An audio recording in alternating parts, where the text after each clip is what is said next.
1. New message. Hi, hello. I'm the junior manager here at the restaurant. I'm supposed to walk you through the job as our new security guard. From your resume, I can tell that you're already a well-experienced guard.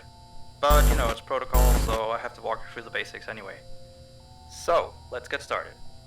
We have security cameras all around the restaurant, and if you bring up the camera panel, you'll be able to view the feed from each camera by pressing the camera buttons on the minimap. Now, our lights are always off during the night, obviously because it'd be a waste of power to leave them on all night. So to actually see something on the cameras, you can activate the camera system's night vision mode. You activate night vision by clicking on the button of whatever camera you're currently viewing. So for example, say you want to see what's on camera 1. You bring up the camera panel, you click on the button that says Cam 01, and then to use night vision, you click on Cam 01 again. Once night vision is activated, you can click on any of the other cameras and view them with night vision as well. And you turn it off the same way you turn it on. Now, night vision takes more power than regular vision, so make sure you use it sparingly. Your first priority as a security guard here is to keep an eye on the animatronics. Those are really expensive machines, and we do not want them stolen. And you keep an eye on them through the cameras. We have quite a few animatronics here at Candy's. There's of course the cats Candy and Cindy, there's Chester the chimpanzee, there's the penguins, just lots I tell you. So, you also have 3 security doors in your office, each of which can be closed by pressing the door button by each door. These are here in case you're in some sort of danger, but personally I just use them to shut myself off from the world when I need a break. But don't let me be your role model on that one. You need to remember that closing these doors takes power, and the longer they're closed, the more power they drain. Now, I know that sounds kinda backwards, but you have to trust me on that one. I think it's something about the doors having an automatic fail-safe feature in case the power gets cut off, so they open up if there's no more power. All I know for sure is that they do use more and more power the longer they're closed, so you don't want to keep them closed for too long at a time. Now, the reason I keep mentioning the power is because the restaurant uses a backup power generator at night, which only has a certain amount of juice in it. So anything from viewing the cameras to using the security doors takes power. You can see how much power you have left on the computer on the desk in front of you. Try not to run out of power. If you do though, you won't be stuck in the office since the doors will always open up anyway. Oh, and one last thing. The animatronics aren't completely turned off at night, so they might start walking around a bit. But just be careful not to let any of them into the office, cause we have stuff in there we don't want damaged or anything. Though don't bother with the ticket door, they won't attempt to get in through there. That should be all. You'll hear from me again on your next shift. Have a good night.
message.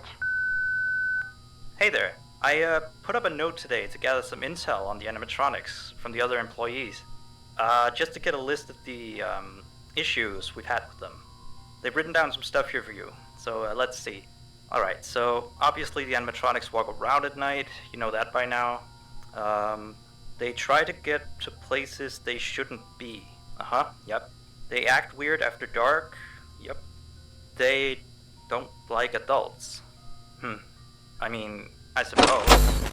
They always seem nice around children. Around us employees, they just kinda stare at you. I always thought they just hadn't been coded to interact with anyone other than children. But some of the other employees have felt threatened by them now and then. But I know that some of them are also superstitious morons. So who knows if they just became scared when the animatronic looked at them in the eyes or something. Anyway, one last thing on the list here. The last penguin interferes with the system. There's a sentence I never thought I'd say. We have these penguin animatronics as waiters. They take people's orders and whatnot. We used to have 3 of them, but 2 of them broke down and haven't been fixed yet. I think they're referring to the 3rd penguin that still works, or, well, apparently it doesn't quite work. So yeah, definitely don't let him into the office. His presence alone could probably destroy our systems. Well, that'll be it for now. I'll be sure to leave another message for your next shift.